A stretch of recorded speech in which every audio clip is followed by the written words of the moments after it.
All right, welcome everybody to another episode of Fireside Chicago, where we host fireside chats with prominent leaders from Chicago's business community, live on Zoom with Q&A every Tuesday and Thursday at 11:30 Central Standard Time.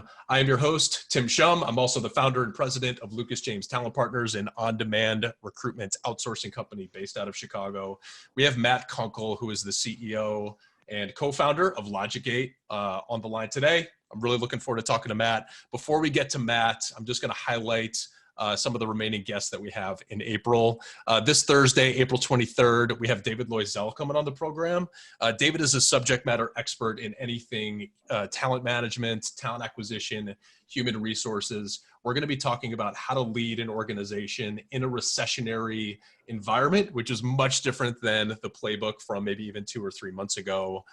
So if you're a CEO, C-level leader, human resources generalist up to human resources leader, you're just someone that got laid off and looking to get your next opportunity in this environment, and you want to know how to put yourself in the shoes of the people making the hiring decisions, definitely check out that show. Next Tuesday, we have Nick Moran, who is the founder and general partner of New Stack Ventures. He's also the founder and host, of the Full Ratchet podcast, which is 100% dedicated to anything investing in startups, venture capital, angel investing. Really looking forward to that show. Nick is one of the most dialed into the VC fundraising space all across the country, given the podcast that he does. So if you're interested in technology, tech companies, tune into that. And then last but not least, next Thursday, Jeff Ross, founder and CEO of Sales Assembly. We're going to be talking everything sales, marketing, pivoting in this environment. Really looking forward to that show. As I mentioned, we have Matt Kunkel, who is the co-founder of CEO of LogicGate, a Chicago-based company that enables organizations to operationalize their governance, risk, and compliance, acronym GRC, programs using an agile technology platform. Prior to LogicGate, he spent over a decade in the management consulting space, working his way up, managing a large team. And lastly, at the end of 2019, Matt had led LogicGate through their Series B financing round, just under $25 million. Matt Kunkel, welcome to the show. Thanks, Tim. Excited to be here. Thanks for having me. I love this. I love the format that you're doing. I love that you're bringing kind of Chicago tech entrepreneurs together and giving them an outlet to voice kind of what they're seeing in the market and to add value to others. It's great. Absolutely. Thank you so much. Well, thank you for carving out the time for us today. I know you're a super busy dude. Just to paint the picture for the audience, we met in 2016, late summer. I had just left the organization that I had spent a decade at. You had just left the organization that you had spent a decade at. We met in a small co-working space with an 1871. LogicGate had just got off the ground. It was you, your co-founders, John Sigler, Dan Campbell, maybe like one other employee. Yep. Fast forward to today, LogicGate is over 100 employees. LogicGate is a platform and a technology in the GRC space where you play, is top rated as it relates to the G2 crowd. You're personally a well and respected thought leader in this space, just in the span of a really short period of time. I was really looking forward to have you on the show. Just for the audience today, maybe just talk a little bit about LogicGate, what the platform does and the problem that you're solving. Yeah, sure. So as you mentioned, LogicGate is a agile GRC, governance, risk, and compliance platform that helps organizations really operationalize and automate those back office activities that they have to do. And more importantly, kind of what we are as an organization and what's in our DNA and what we believe is just that easy to use, flexible enterprise technology. It doesn't have to be GRC, just any enterprise technology really has the opportunity to change the trajectory of organizations, but much more importantly, has the opportunity to enrich the lives of their employees in here. So that's kind of our why, what we believe in. We just do that in the GRC space for multiple different reasons, but primarily because of where myself and my two co-founders, John and Dan, came from in our background, right? We grew up in the management consulting space, largely at a firm called Navigant Consulting. And while at Navigant, we were building custom regulatory risk and compliance solutions for large organizations. So like anything in life, you kind of fall into it, right? So we fell into building GRC solutions for very large organizations. And over a very long period of time and doing that from a services perspective and kind of a custom build perspective, we saw that there was a pretty big gap in the marketplace for a solution that was much more agile, much more flexible, and much more user-friendly than the current products out there. So like any good entrepreneurs, we said, well, we've been doing this from a services perspective for a very long time. How do we make a product out of this, right? And we sat down and we looked at, I don't know, we built well over 80 different solutions for multiple different large-scale organizations over this time, solving multiple problems in the risk and compliance space, and noticed that there was one real commonality that cuts across everything, which is it's really just a process. What we're really doing at the end of the day is logically moving data around an organization. We're capturing different data points at different times. We're automating different activities that happen on recurring time frequencies. And then we're providing really good analytics to different stakeholders and different groups around an organization. So we said, well, if we can build a platform that is that process, but also can meet any organization where they are in kind of their risk and compliance journey or life cycle, and is easy enough to use that the business person in the risk group or the compliance group that lives their life in Excel, and that's what they know from a technical perspective, can actually build out and run enterprise programs from a technology perspective, that is something that is very differentiated in this market. And it's a big market, right? It's huge. If you believe Gartner and the analysts, $35 billion was spent on risk and compliance technology alone last year. So really big market, really big problem, new and kind of innovative way of thinking about them. And I think that was part of the unfair competitive advantage that we had in launching the company. We did this for so long. We had the playbook for product market fit, right? We knew there was no kind of pivoting and going from, you know, pre-seed to seed, seed to A of what we are going to be and who we want to be as a company growing up. We knew that day one. We kind of had the playbook and we said, if we build this, like Field of Dreams, if we build this, they will come. And it happened not exactly to that script, but pretty well on that script. Very cool. So some of us in the entrepreneurial community, we just had Reed Lappin on the show. He started his company in college. You and I had worked kind of up the corporate ladder for a number of years. You were very successful in your previous company, in your previous career, probably pretty comfortable with where you're at. And you know, I would imagine that your corporate career would continue to grow. At what point did you say, hey, I want to take the plunge, I want to risk this, and you know, build something that turned into LogicGate? Yeah, great question. Well, I personally am a pretty risky guy by nature, right? I love to play cards. I love to gamble here and there. So I was pretty say, okay, let's go all in on this. Now, to your point, I did have a nice kind of cushy corporate level going. I had I built up a practice at Navigant there, right, which I think was a risk in and of itself, right, coming and putting together an application development group from zero to scaling it to many employees and many multiple millions of dollars in there. But ultimately, what I think the reason why I was willing to push it and press it is just what we were seeing from our customers. Our customers were asking for this when we were just doing it from a services perspective. And then I had two amazing, and still do have two amazing co-founders that really kind of round out the skill sets for what we needed. So I said, hey, there's a big problem set. Customers are asking for this, and I feel like we've got the right people to solve this problem. What's the worst case scenario? It fails, and we go right back to the consulting world, right? So I felt good about the security net too that we had in there, and just said, hey, let's take an entrepreneurial leap in here. I've always had kind of an entrepreneurial mindset. What gets me going and what I'm passionate about building things. You know, I was building things in the consulting world with building up a big app dev group, just with the security blanket of corporate America behind it and Navigant. And then this was just kind of the next step in the next evolution in that. How do you build a company on our own? So you're a risky dude. You have this this knowledge. You have this gap. It looks maybe less risky on the inside in your head than maybe on the outside for someone who's risk adverse and starting their own company. I would say LogicGate's probably what, chapter 2 or 3 out of a 10 chapter book, but you're at the early stages. But take us from you had an idea, you get with John and Dan, to Techstars program, to some of the investors that you have. I think the listeners are going to be very intrigued by that journey.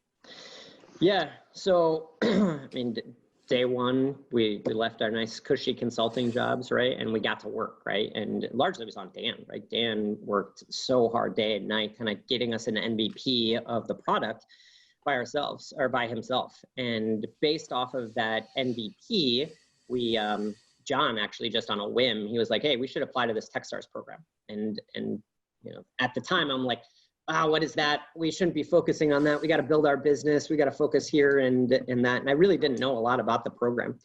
But after doing some research and after going through the process, and once we were very fortunate to get selected, and I heard about, the fact that, they take 0.5% of applicants, and the vast majority of the companies that go through this thing don't fail, right? It's almost the reverse of 9 out of 10 businesses fail.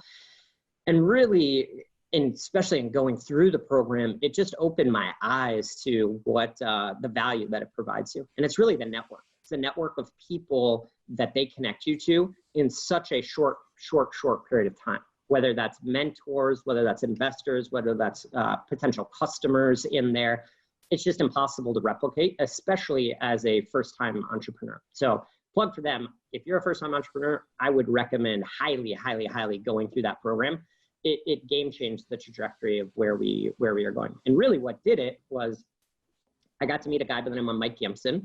Mike at the time was the CEO of LinkedIn, and now he's the CEO, or sorry, he was the head of sales at LinkedIn, and now he's the CEO at a company in town called Relativity.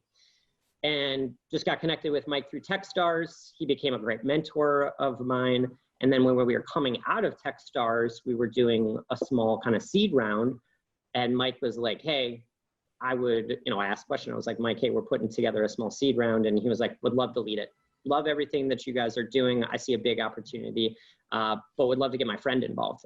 And I was like, oh, it's like probably his college buddy. I was like, Mike, we actually have a lot of like VC kind of traction behind us too. You're just a well-respected person in the community. And he was like, I think you should talk to this guy. So his buddy ended up being Jeff Weiner, the CEO of LinkedIn. And Jeff and I had a quick conversation, and he was like, absolutely love your business. I'm in, right? So, Mike and Jeff led the seed round that we had in there, and that really kind of jump-started the engine and the motion to getting there. And I think one of the big things that I learned from that was really surrounding yourselves, and some of it I learned at Navigant too, but surrounding yourselves with great mentors that have been there and done that before, so that you can really avoid pitfalls, right? I can't tell you how many times I've leaned on Mike, I've leaned on Jeff, I've leaned on a guy by the name of Scott Dorsey, who is on our advisory board. He was the founder of a company called ExactTarget, which bought a company called Pardot, and then he IPO'd it and then ultimately sold it to Salesforce for a couple $2 billion. But you really, especially as first-time entrepreneurs, you just don't know what you don't know, right? You have really strong conviction about your business, about your industry, about the product, and you know way more about that than they do. But the big macro level pictures, right? The big, when you're looking to hire and they say, hey, I know you're looking for a VP of engineering, or sorry, a VP of finance and a VP of sales. I urge you to go talk to a head of sales and what a CRO looks like, or what a CFO looks like. And when you do that, it just opens your eyes so much, right? So it's having those mentors around you that I think really, really, really can change the trajectory of where you take an organization, especially as a first-time founder, right? There's just so many things that they know from experience that you just don't have, that if you don't have to learn it the hard way, if you don't have to fall and scrape your knee, you just get places so much faster, right? Going left in the fork when you could have gone right. It's those decisions that they can really help with that I think really game change the trajectory. So one of the big things that I always urge entrepreneurs to do is find a couple mentors at every level. Doesn't matter if you're a CEO, doesn't matter if you're a chief technology officer, doesn't matter if you're a VP of sales, doesn't matter if you're an AE, doesn't matter if you're an SDR, doesn't matter if you're just a principal developer. find a mentor to help you, right, through your career journey. I think that's a great last point that you made. I want to dig into some of the mentor stuff in a second, but the last point that you made, and we have, a few dozen people on today. I'm a huge proponent of that. It doesn't matter if like you're 2 weeks into your career. I just remember looking around when I was 22, 23 years old and just kind of thinking that, what's my leg up? How do I move quicker within this organization? How do I become successful? And they're probably right in front of you. There's probably people at your organization that are maybe like 6 months ahead of where you're at, 6 years ahead of where you're at. Maybe you need to grab Matt Kunkel for a coffee one day and just try to pick his brain. But to your point, it just saves so much trial and error and going down a path that could be very costly or waste a lot of time just to get you right on the right path. Are there any like specific examples where you picked up, a nugget from Scott Dorsey, from Jeff or Mike? I know Troy Hennekoff's involved in the Techstars program and involved in LogicGate, where you were just like, wow, like that would have put us back 6 months, or that would have taken 6 years on my own if I didn't have that conversation. Yeah, totally. Probably the biggest one was around hiring, right? And,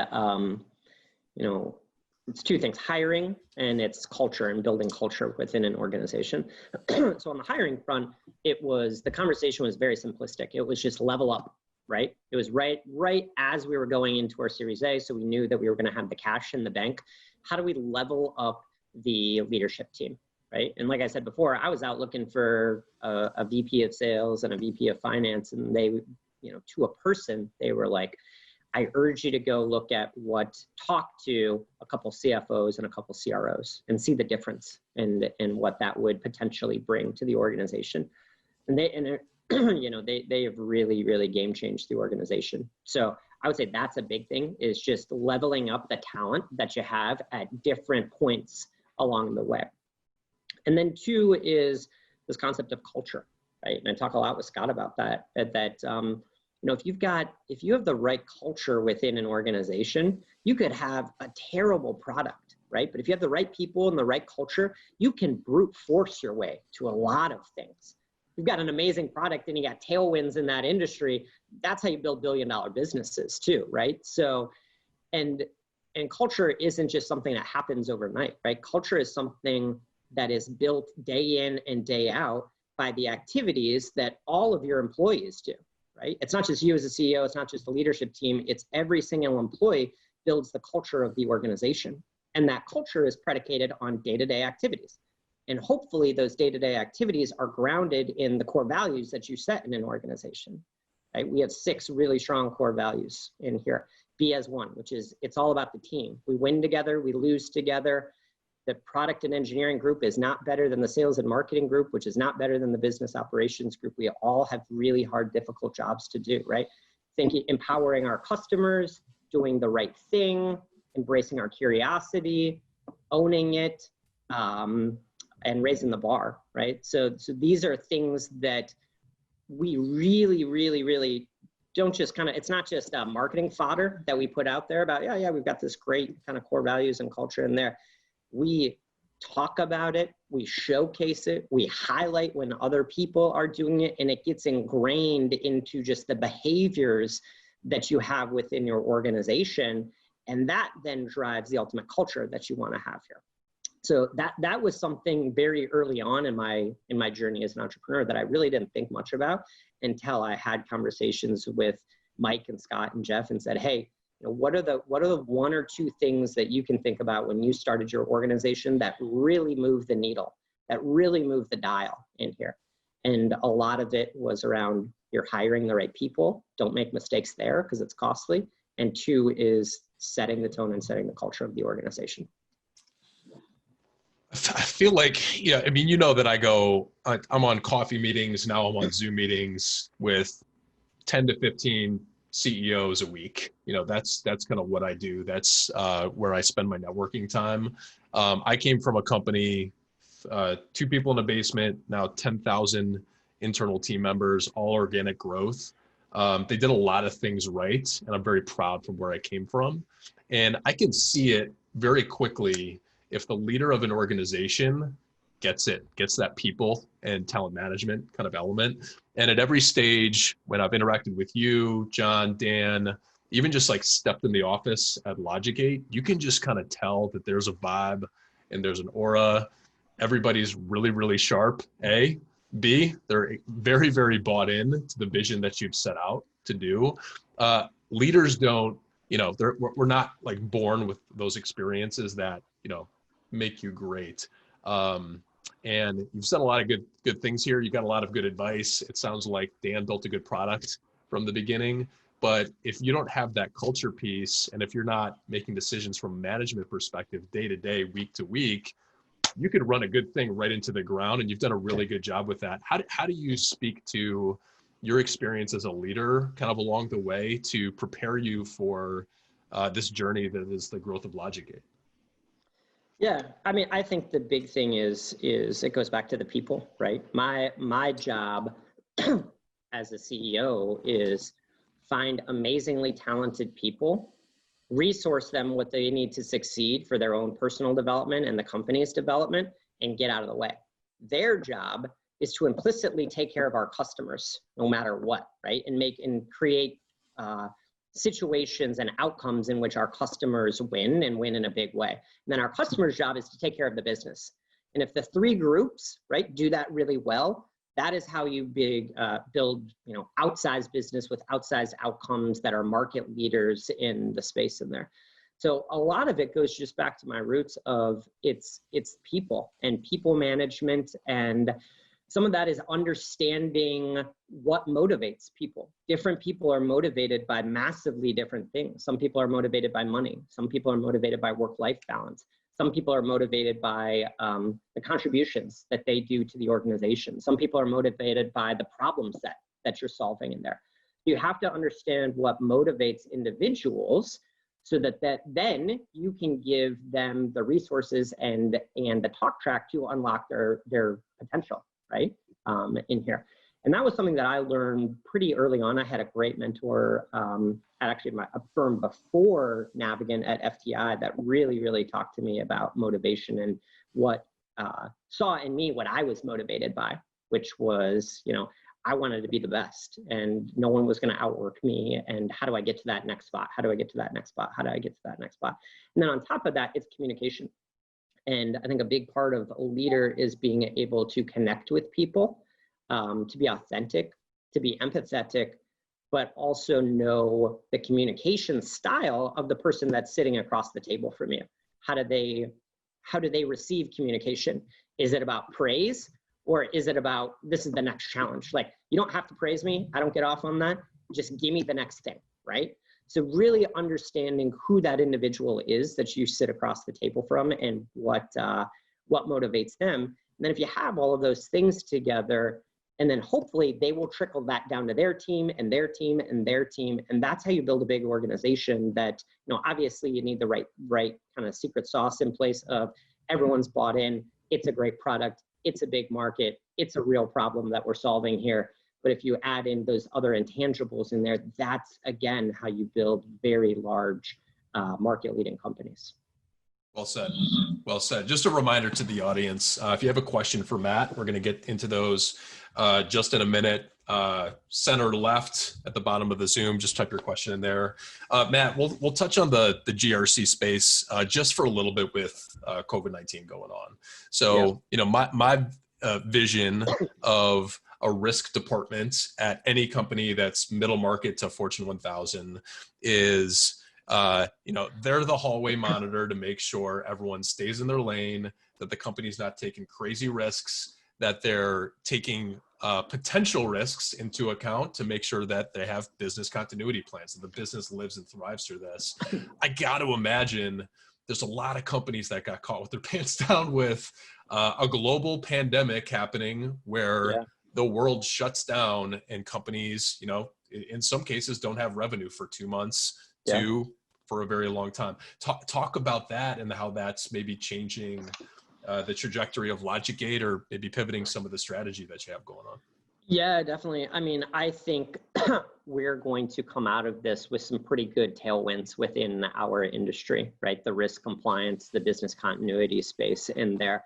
for a lot of the reasons that you just asked, right? I think it's a culture, right? It's a culture mindset that I think in a lot of organizations, the risk folks are seen as the no police, right? They're seen as nope, we can't do this, too risky. Nope, we can't do this, too risky in an organization.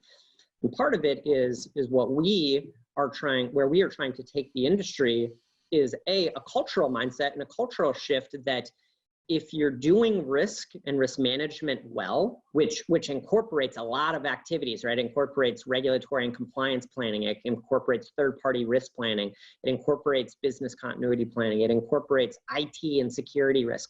But if you're doing that right and you have a holistic picture of what that looks like, you can actually use risk to drive revenue in an organization and drive top-line outcomes. I think a lot of the time, the whole giant $35 billion industry has been built on risk management as an asset protection mechanism. We are going to protect against government fines. We're going to protect against potential data breaches happening.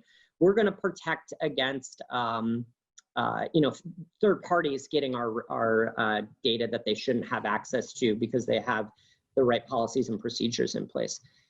I think where we want to take the where we want to take the industry, and LogicGate, the organization, will go there too, is using risk not just as a asset protection mechanism within an organization, but also as a revenue generating mechanism within an organization, and giving kind of our strategic buyers, the chief risk officer, the CISO, the ability to talk about risk management in terms that the business understands, right? Dollars and cents. So they can talk to CFOs and CEOs in terms that they really grasp and understand and say, hey, if we mitigate these risk vectors, these risk data points within our organization, we can take on a lot more strategic risk here. Risk isn't bad, right? Risk is actually a good thing so long as you're doing it in a very thought out, very methodical, very strategic manner, and you understand what the entire risk profile of the organization looks like. That's the disconnect. And the problem is, I think most of the time organizations don't understand what that looks like, and they don't understand how to mitigate against it, right? So if you can understand what it looks like and you can mitigate against it, you can take on a lot more strategic risk to drive better top line outcomes in here. So I think that is where we want to take the industry of getting the risk and compliance folks out of the no police and into the, hey, we are partners in this together. We're partners with you. We want to drive that culture of risk within our organization, because ultimately that can lead to outsized top line outcomes, which then the entire organization benefits from. That's so interesting. I could see, when we talk strategy or, hey, model this strategic plan out, typically you're talking to the financial organization. You're putting things in a spreadsheet on, and forecasting, as you see fit or with whatever data points that you have. Adding risk into there turns it less of a, you said no police, a no, we shouldn't do this conversation, to more of a return on investment conversation with the risk variable in there. That makes a lot of sense. Now we're going to turn to a couple questions if you have time for it. We got a couple in here from the attendees. First one, what's a professional setback you've experienced that taught you a lesson you still use today? Good question. Great question. I think one of probably the biggest one is time, right? And the fact that I was gung-ho of getting promoted on a fast track time frame throughout my entire career, right? And for a large time, I got that. But there was definitely one point in my career, probably mid-career, where I was going from like a manager to a director level. And I thought that I deserved it in a year, right? I had done just an amazing job with revenue generation. I built out a team of people around that. And when I didn't get it, I was fairly disappointed. I had some pretty heated conversations with my leadership team around why, and other people did get it and not. And really just taking a step back in my overall career and looking at that, this concept of things don't happen overnight, right? And what I really gained there, like take the title out of it, take the dollars out of it, I gained so much more in the experience that they gave me to go on those pitches to close the revenue, to build out the team. that it far outweighed what I was thinking was the important things, which is I need the title, I need the cash right now, right? So I would really urge people to over-index on what you are getting out of the experience that your organization is providing you at that role in time, right?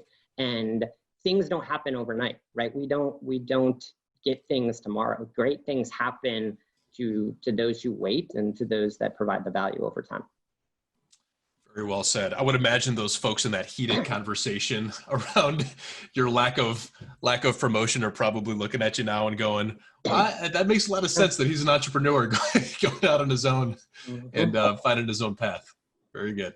Next and last question. What challenges is LogicGate now facing in their growth?